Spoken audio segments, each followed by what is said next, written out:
definitely talk about your Mr. Outrageous in a little bit, but I know you have a background in sports, football, baseball, ice hockey. I mean, what have you, right?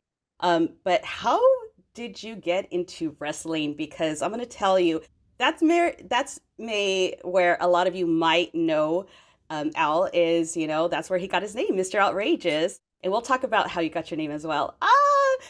And as you remember, in the 80s and early 90s, called the WWE, and then it turned into, I mean, the WWF, and then it turned into WWE. And for those who are just listening, he's, putting up all the bouts that he's won throughout the years in the WWF and E. So, wow. Okay, stop there. Stop not no I love the fact that you're showing us, but I want you to definitely talk about how you got into wrestling and the WWE and or WWF, now WWE. Um, Back in the day when I was young, I loved wrestling. I watched it. Then through my teenage years, I did not. I didn't watch it at all. It wasn't part of my life. And I ended up meeting friends or with friends meeting Hulk Hogan. Actually went to his apartment. And this was Wow. just after he finished Rocky 3. He had just come back from Japan. He was wrestling, I believe it was Vern Gagne at the time for the one of the three times for the championship. I remember him walking out of his bathroom and having to duck to get through the doorway. And I'm just like, whoa, dude, you are freaking big. That's massive, right? He was. And and he definitely wasn't the smallest guy out there or Okay, the so biggest. for those of you who are listening, Mr. Outrageous Al Burke has an amazing t-shirt that has Andre the Giant. And he's Andre the Giant. Was he arrested or was that just made up? Because it looks like a mugshot of Andre the Giant. It was made to look like a mugshot, just showing his height at 7'5" or 7'6". Wow. So that's kind of this, but it was made for a movie. And I remember when I was at the screening of the movie, because I had little parts in there talking about what I had done. And I said to everybody there, it's like, oh, by the way, who got to wrestle Andre here? Oh, just me. Sorry, 2 times. But to step in the ring with a guy that's over 500 pounds, well over 7 foot. I don't, you can say, oh, the numbers were stretched. Okay, still 7 foot is freaking 7 foot tall. He was a monster, nice guy, sweet guy. But I mean, when I shook hands with him the first time, he buried my hand. I've got pretty good sized mitts, and it was like me shaking hands with a five-year old, 7-year old, something like that. That was the Mm-hmm. difference. Yeah. But Andre, yeah. So that's kind of one of my claim to fames. I got to face or was in the ring twice with Andre the Giant, which most people can never say that. So I have been very blessed. Yeah. So you meet, getting back to your story, you Yeah. meet Hulk Hogan, this ginormous man, but apparently not compared to Andre the Giant. Yeah. And then how does that work? How do you automatically just go into the WWF?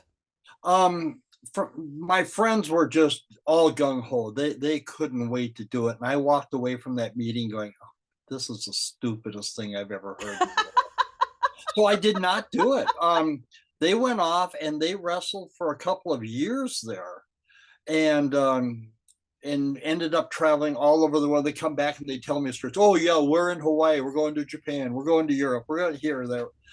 And finally, after a couple of years of listening to their stories, I decided, you know what, this does sound like a good time.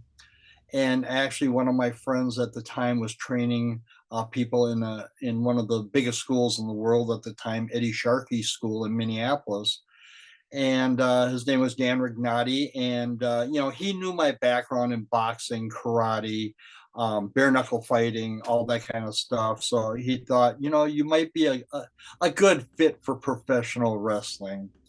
And so I ended up going to school, getting trained, going through all of that. Luckily, because of my background, I had a lot of ring experience already, so I Hmm. wasn't new to any of that. And I think it was within about 6 months, I ended up having my first match, and about a year after that, um, the one booker out of Milwaukee, Wisconsin, contacted me because he knew I had a good grip on the Minneapolis talent, to start booking guys out of there. And I mean, some of our WWF road trips, I would rent 3 vans. We would be jammed full. You know, I think one of them I even had 20 people in it, which was a huge amount. And 20 people in a van. You're talking well, about no, big in 3 different vans. Oh, okay, 3 different vets. Yeah. Still, that's a lot of people, and then Oh, you guys are not, circus, performers. You guys are wrestlers, huge, big, bulky guys. yeah. And we would smash in and head off on a road trip. And most of our TV tapings for WWF were 3 days. So, they put us up, they covered our expenses and everything. It was really pretty fun. And some of those guys I still keep, phone calls and see them once in a while. And we still laugh about the fun times we had on the road for WWF. But yeah, I ended up outlasting my 3 friends that were in the original part with Hulk at his apartment, outlasting their 3 careers combined.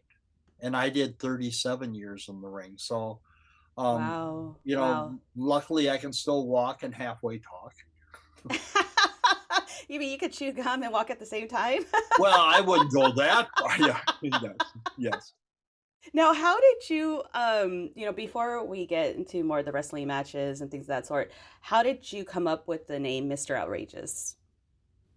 I don't know if I can say on here. Is this a kid show? Obviously not. um, I was on the road for quite a while. I think I was on a 3-week tour at that time, and I had flown my girlfriend in, and unfortunately, I kept the promoter up all night long. And the next morning that was the most outrageous thing I've ever experienced in my life. And so he ended up giving me the name Mr. Outrageous, and there it is. And I'm sure it stuck because you're still using it. Well, and the fun part is I get to do anything out there. I mean, I've come out and wrestled in snakeskin boots and leather pants. I've come out in a body suit for scuba diving, for surfing. I used to come out with a surfboard sometime. I could do anything I wanted as Mr. Outrageous and really had fun doing it. Yeah, because when you think about it, Mr. Outrageous is all encompassing, Yes. right? Yes. I know how you got it, but you you moved forward and you worked, a lot Nice of different blush. Actually, it's not blush, but I'm Oh, blushing because no, I see the difference. But go ahead. Oh, you're hilarious. That's why I had to have you on. People need to hear your story. And one of the reasons that I have People Junkies because I want people to come together because you never know if you're going to relate to someone unless you hear their story, right? That's very true. And then sometimes the stories are so outrageous that you're like, no pun intended, by the way. Yeah. Anyhow, so talk about, or go more into some of your more memorable matches. You talked a little bit about Andre the Giant and then Hulk Hogan. Go ahead and how did you get those matches? And if you can, also talk about maybe people that you did want to wrestle but didn't. Sadly, I'll go to the last part first. Hulk Okay. Hogan, I would have loved to have stepped in the ring with him. He was a great Mm, guy, still is, I'm sure. But he was the top man in the world at the time. I yeah. mean, you had the couple of guys in Japan, but Hulk was the pinnacle of everything. So I would have loved to have stepped in the ring, but I was not qualified, and I knew that. But I got to have big matches with people like the Ultimate Warrior. I did tag, obviously. Well, with Andre, it was him and Haku who were the colossal connection. The Mm-hmm. first time I wrestled them, they were not the tag team champions, and then like a month or two later, they had become the WWF tag team champions of the world. Mm-hmm. I remember that. And I remember the fun part was And it was a good buddy of mine that was there as my partner, and Haku brought him over the corner. I'm like, nah, I can't. No, I'm sorry. So I left him in there. So I actually never stepped in the ring that match. And the crowd hated me. It was so awesome. I loved it.